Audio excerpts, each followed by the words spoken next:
அபிராமி.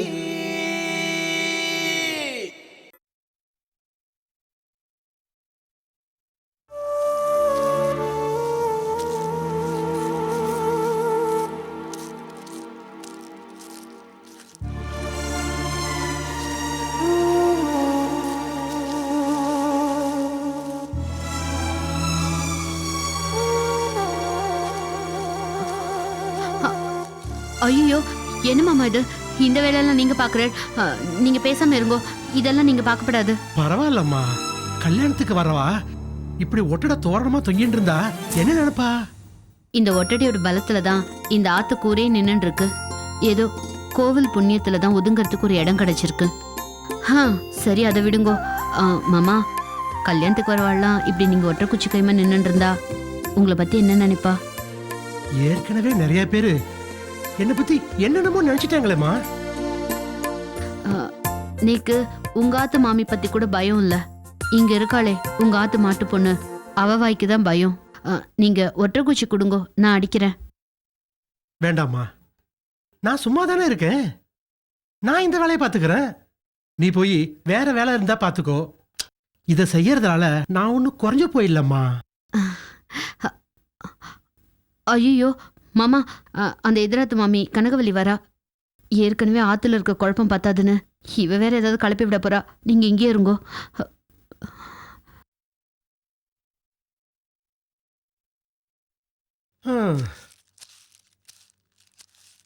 என்னடி சாவித்ரி, நகையெல்லாம் கிடைச்சு விட்டாமே?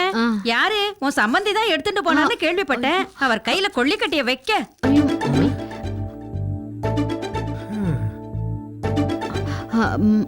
மாமி, அவளை எதுவும் தப்பு சொல்லாதீங்க. நகையெல்லாம் என் பொண்ணு கல்யாணி தான் போட்டு போயிருந்தா. பாவம், அவர் ஒரு பாவம் அறியாதவரு. நீ உன் சம்பந்தியை விட்டு கொடுப்பியோன்னோ? நேக்கு அவளை நன்னா தெரியும்டி. உன் சம்பந்தி இருக்காரே கணேஷ் ஐயர், சின்ன வயசுலயே கை நீளம். ஆமா ஆமா, இன்னும் கொஞ்சம் நீளமா இருந்திருந்தா குச்சி இல்லாம கையாலே ஒட்டட வச்சிருப்ப இல்லையே. இது யாரு சாவித்ரி, நடுக்கூடத்துல முண்டாச கட்டிண்டு கையில ஒட்டட குச்சியோட பாராக்கார மாதிரி நின்னுட்டு இருக்க? மாமி, அது நமஸ்காரம் மாமி. இவ்வளவு நேரம் கை நீளம் அது இதுன்னு பேசிட்டு இருந்தேல, சாட்சாத் அந்த கணேஷ் ஐயர் நான் தான். அடே ராமா, போலீஸ்கார உங்களை விட்டுட்டாளா இல்ல கல்யாணத்துக்காக 2 நாள் ஜாமீன்ல வந்திருக்கேளா? இல்ல மாமி, என்ன பர்மனண்டாவே விட்டுட்டா. மாமி, எதை சாப்பிடுறீங்களா? சாப்பிடுறது இருக்கட்டும்டி, சம்பந்திய போய் இப்படி வேலை வாங்கலாமா? மரியாதையான மனுஷன், அவரை போய் ஒட்டடை அடிக்க சொல்லலாமா? செத்த நாளைக்கு முன்னாடி என்ன தப்பா பேசினேல், அதுக்கே நான் கவலைப்படல. இதுக்கு போய் நான் கவலைப்படுவேனா? மாமி, கூரையில இருக்கிற ஒட்டடையை அடிச்சு விடலாம், ஆனா சில பேர் மனசுக்குள்ள இருக்கிற ஒட்டடையை அடிச்சிட முடியுமா? ஏண்டிமா, இந்த நல்ல மனுஷாலையா போலீஸ்ல புடிச்சு கொடுத்தேள்? நன்னா இருக்கு போ. இவரை போய் பலிக்கடை ஆக்கிட்டேள. வேறொரு மனுஷனா இருந்தா நாக்கு புடிங்கிட்டு செத்து போயிருப்பா. என்ன மாமா நான் சொல்றது? நாக்க பிடிக்கலாம், ஆனா கல்யாணத்துக்கு பட்சணம் பண்றாளோ இல்லையோ, அதை சாப்பிடணுமோனோ, அதான் புடிங்கிக்கல. அது சரி, சின்ன வயசுல இருந்து எனக்கு கை நீளம்னு சொல்றேல, அப்படி உங்க ஆத்துல என்ன திருண்ண? அச்சுச்சோ மாமா, உங்களுக்கு காது மந்தமா? முதல்ல ஒரு நல்ல வைத்தியரை போய் பாருங்க. சின்ன வயசுல இருந்து உங்க கை தாராளம், எல்லாருக்கும் அள்ளி கொடுப்பேன்னு கேள்விப்பட்டேன், அதத்தான் சொன்னேன். அடி சாவித்ரி, மாமாவ போலீஸ் புடிச்சுட்டு போனத அவ ஆத்துக்காரிக்கு தெரியாம பாத்துக்கோ. அவ ஏதாவது பிரச்சனை பண்ண போறா. மாமி, அதெல்லாம் நான் பாத்துக்கிறேன். அங்க உங்களை யாரும் கூப்பிடுற மாதிரி இருக்கு, போய் யாருன்னு பாருங்க போங்க. சரிடிமா, நான் வரேன். சரி. ஐயோ, பரவாயில்லையே, மாமி கூட எங்க ஆத்துக்காரிய பத்தி நன்னா தெரிஞ்சு வச்சிருக்காளே. மாமா, இங்க பாருங்க, அந்த மாமி ஒரு அரலூசு. எல்லாத்துக்கும் போய் இப்படிதான் ஏதாவது உளறின்னு இருப்பா. நீங்க லட்சியம் பண்ணாதீங்க, கையால மீண்டு வாங்க, டிஃபன் சாப்பிடலாம். சரிம்மா.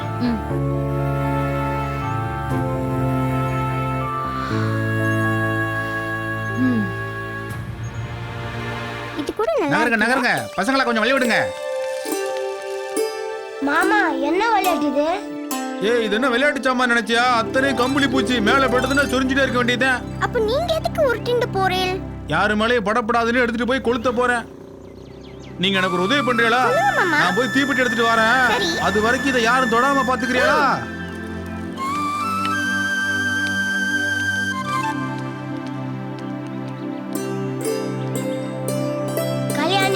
அது தொட்டு பார்க்கணுமா? வேண்டாம் முருகா, பெரியவா சொன்னா கேட்கணும். இல்லனா அந்த மாமா சொன்ன மாதிரி இப்படி இப்படி சொரிய வேண்டியதுதான். அங்க பார்த்தேல, நான் தான் கூப்பிட்டு அனுப்பினேன். ஒரு முக்கியமான விஷயம் பேசணும், அதான். பாட்டி கொஞ்சம் நில்லுங்கோ. ஏண்டி, எங்க ஆத்து களத்து மேட்டுக்கு நான் போறேன், நீ யாரு? வழியில குறுக்க வந்து நின்னா என்ன அர்த்தம்? அத சுத்திண்டு போங்கோ. எதுக்குடி சுத்திட்டு போகணும்? என்னது இது? நேக்கு போறதுக்கு வழி தெரியும், இப்படி போ அப்படி போன்னு நீ சொல்லாத. பாட்டி, இந்த பிரச்சனையே இந்த செடி உங்க கால்ல படக்கூடாது. எப்ப நீ படக்கூடாதுன்னு சொன்னியோ அப்பவே என் கால் மட்டும் இல்லடி, என் உடம்பு பூரா எடுத்து தேய்ச்சுப்பேன். ஆமாண்டி, நீ வேணா பாரு. அதான் சரி. வேணா பாட்டி. பாருடி, இங்க தேய்ச்சுப்பேன், இங்க தேய்ச்சுப்பேன், உடம்புல முதுகுல வயித்துல எல்லாம் தேய்ச்சுப்பேன். போதுமா? வந்துட்டா வாயா. பாக்குறத பாரு. அதாவது சுத்திட்டு போகணுமா? ஆனாலும் வாய் அங்க ஜாஸ்தியா போனா இருக்கு. என்ன, இங்க உங்களுக்கே போனா என்ன புத்தி சொல்றா. ஐயா அரிக்கிறதே.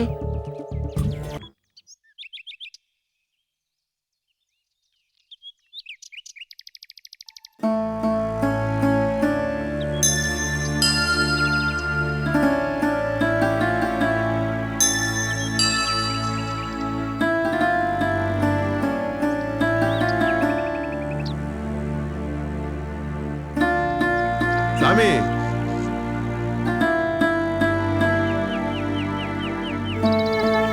குருக்கள் சாமி எப்படி இருக்கீங்க? நல்லா இருக்கீங்களா? நன்னா இருக்கேன். கல்யாணியோட கல்யாண வேலைலாம் எப்படி போயிட்டு இருக்கு? சாமி, கல்யாணியோட கல்யாண வேலையெல்லாம் ஜரூரா நடந்துட்டு இருக்கு. சரி. உண்மைதான், ஆத்து பக்கமே காண்றது இல்ல. ஆமா. அப்புறம் நம்ம சம்மந்தியோட ஆட்கள்லாம் தங்கறதுக்கு போஸ்ட் மாஸ்டர் ஆத்துல ஒரு போர்ஷனை ஒதுக்கி தரதா சொல்லியிருக்கா. சரிங்க. நீ அவளோட தங்கி இருந்து அவளை கவனிச்சுட்டாலே போதும். என்ன சாமி, இது கூட செய்யலன்னா எப்படி? மாப்பிள்ளை வீட்டுக்காரங்களை பத்தி கவலைப்படாதீங்க, நான் பாத்துக்கிறேன். ஆமா, தர்மகத்தா, அமீனா, மணியக்காரு இவங்களெல்லாம் அழைச்சிட்டீங்களா? எல்லாரையும் அழைச்சிட்டேன். இன்னும் மேல மாளிகை வம்சம் ராஜேஸ்வரி அம்மாவையும் கீழ மாளிகை வம்சம் நீலகண்ட ஐயாவையும் அழைக்கணும். அதுல ஒரு சின்ன பிரச்சனை இருக்கு. என்ன பிரச்சனை சாமி? 2 பேர்லயும் யாரு முதல்ல அழைக்கிறது? கீழ் மாளிகை வம்சத்தையும் அழைக்கணும், மேல் மாளிகை வம்சத்தையும் அழைக்கணும். இவாளால அவளுக்கு பிரச்சனை வரும். நேக்கு என்ன பண்றதுன்னே புரியல. 2 பேரும் ஒரே நேரத்திலையும் வரவும் மாட்டா. இவங்கள ஒரு நாளைக்கு கூப்பிடுங்க, அவங்கள ஒரு நாளைக்கு கூப்பிடுங்க. நாம தான் 2 நாள் கல்யாணம் நடத்துறோம்ல. நமக்கு முகூர்த்தம் தான் முக்கியம். அப்படி இருக்கும்போது முதல்ல யார் அழைக்கிறது? நீ ஏன் சொல்லு. பேசாம 2 பேரையும் கூப்பிடாதீங்க, நிம்மதியா போட்டோம். அதுவும் தப்பாச்சே. இவா 2 பேரும் ஒத்துமையா இருந்தா இந்த ஊருக்கே நல்லது. ஆகாத பேசி என்ன பிரயோஜனம்? ஏங்க, ஏதாவது பண்ணுங்க, நான் வரேன். சிவசாமி, ஒரு நிமிஷம். நான் சொன்னதை நன்னா ஞாபகம் வச்சுக்கோங்க. சம்பந்தி ஆத்துக்கார கவனிக்க வேண்டியது உம்மோட பொறுப்பு, சரியா? சரி சாமி, நான் வரட்டுமா? குருக்கள் ஐயா, ஒரு நிமிஷம் நில்லுங்க.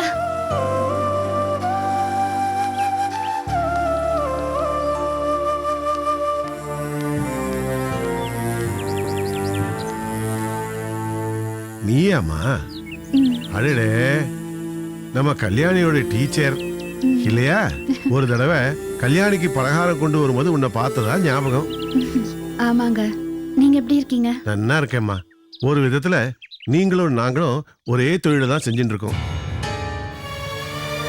புரியலையே.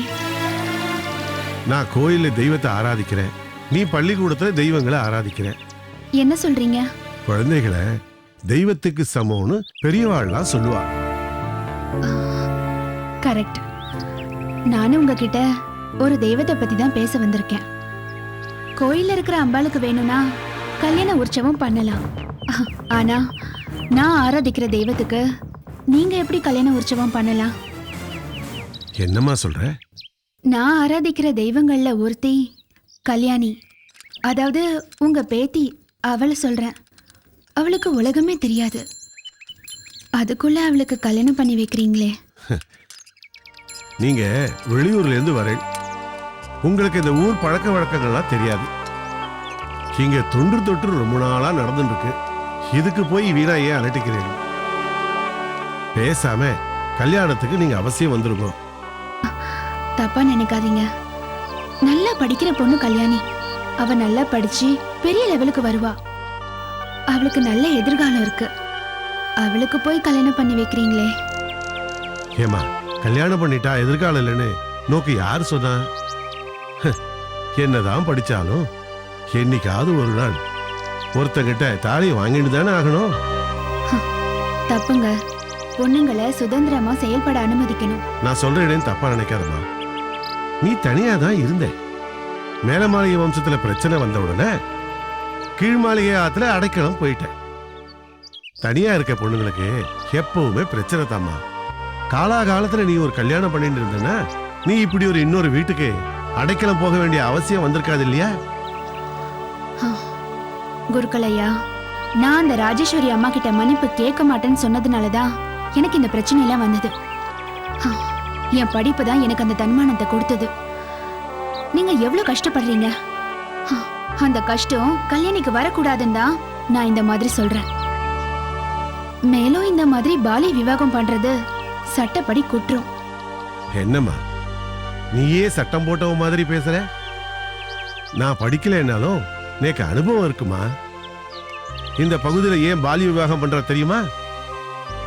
பாண்டிச்சேரியில் ஆட்சி பண்ணிட பிரெஞ்சுக்கார சிப்பாய்கள் எல்லாம் கிராமங்களுக்கு வந்து பொம்பளைங்களை தூக்கிட்டு போயிடுவா.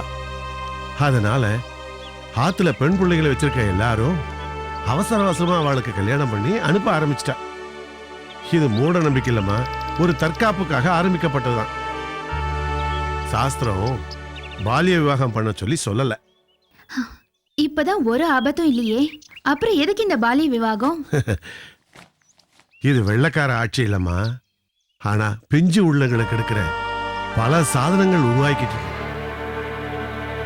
பசங்க மனசால கெட்டு சீரழிற காலம் நிச்சயம் வரும். அதை தவிர்க்கதான் சின்ன வயசுலயே கல்யாணத்தை பண்ணி இவாதான் நோக்கு புருஷன்னு சொல்றா. அப்பதான் குழந்தை மனசு ஸ்திரமா இருக்கும். இதெல்லாம் நோக்கு புரியாதம்மா. காரணம் நீ பட்டணத்துல இருந்து வந்த பொண்ணு. இத பாருமா, நோக்கு இஷ்டம் இருந்தா கல்யாணத்துக்கு வா. வரட்டுமா?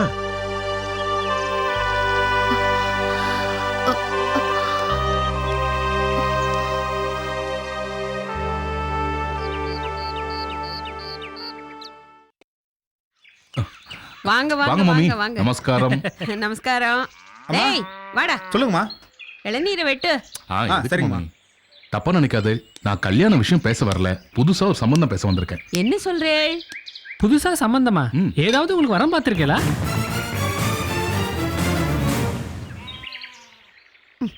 அவரை விட்டு தள்ளுங்க. அச்சு பிச்சுன்னு பேசிட்டே இருப்பார். மம்மி, அச்சு பிச்சுன்னு சொல்றீங்களே, அப்படின்னா என்ன மம்மி?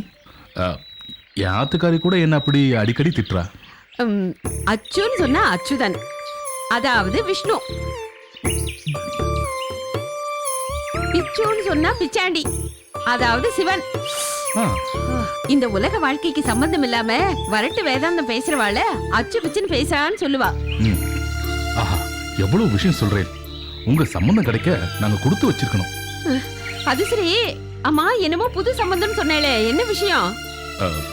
உங்களோட சம்பந்தம் வச்சிருந்த நேரம் அதிர்ஷ்ட தேவதை என் கதவை தட்டுறது. வெளிநாட்டுல நம்ம ஃப்ரெண்ட் இருக்கார், பெரிய கோட்டீஸ்வரர். அவர் பண்ணாத பிசினஸே கிடையாது.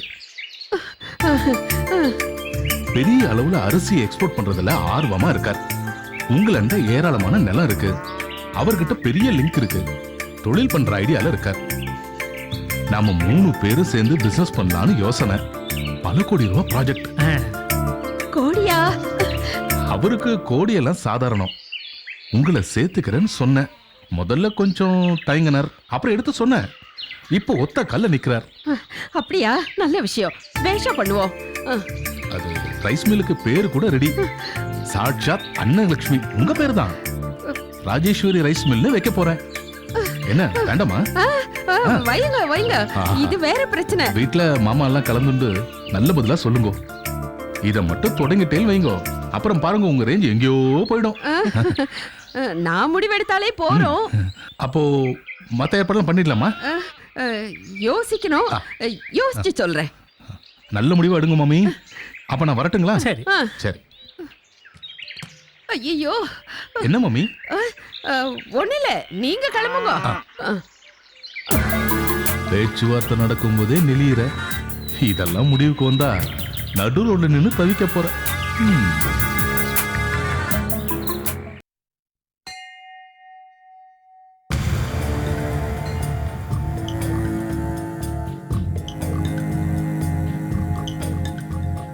இத பாருங்க, இந்த வருஷம் உற்சவம் முழுக்க எங்க செலவு தான்.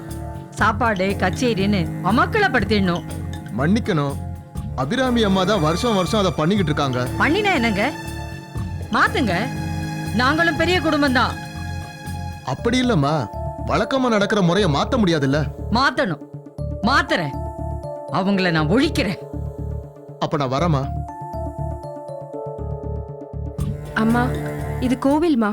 நல்ல வார்த்தை பேசலனாலும் பரவாயில்ல, அபசகுணமா பேச வேண்டாமா? உனக்கு கோயில்ல பேசுறது பிரச்சனை இல்ல, உன் குடும்பத்தை பத்தி பேசக்கூடாது அதானே? இனிமே பேசல, செஞ்சு காட்டுறேன். என்ன பாரதி, என்ன யோசனை? எந்த கோட்டையை பிடிக்க போற? நான் கோட்டையை பிடிக்க யோசனை பண்ணல. என் கிளாஸ்ல கல்யாணின்னு ஒரு பொண்ணு படிக்கிறா. அவளுக்கு இந்த சின்ன வயசுல கல்யாணம். அந்த குழந்தைக்கு போய் கல்யாணம் பண்ணணும்னு நினைக்கிறாங்க. நானும் அந்த குருக்கள் கிட்ட எவ்வளவோ சொல்லி பார்த்துட்டேன். ஆனா அவர் என் பேச்சை கேட்கவே மாட்டேங்கிறாரு. அதான் இந்த கல்யாணத்தை எப்படி தடுத்து நிறுத்தலான்னு யோசிக்கிறேம்மா. இத பாரு, ஊர் விவகாரத்துல நீ தலையிடாத. தலையிட்டா உனக்கு தான் பிரச்சனை வரும். அம்மா, நான் தான் வெளியூர்காரி, நீங்க சொன்னா கேட்பாங்கல்ல. இத பாரு, ஊர்ல 1000 நல்லது கெட்டது நடக்கும். அதுல எல்லாம் தலையிட்டு பஞ்சாயத்தெல்லாம் பண்ண முடியாது. அம்மா, அப்படி சொல்லாதீங்கம்மா. நீ ராஜேஸ்வரிய பகைச்சுக்கிட்ட, நாங்க அடைக்கலம் கொடுத்தோம். அதுக்காக ஊரை பகைச்சுக்காத.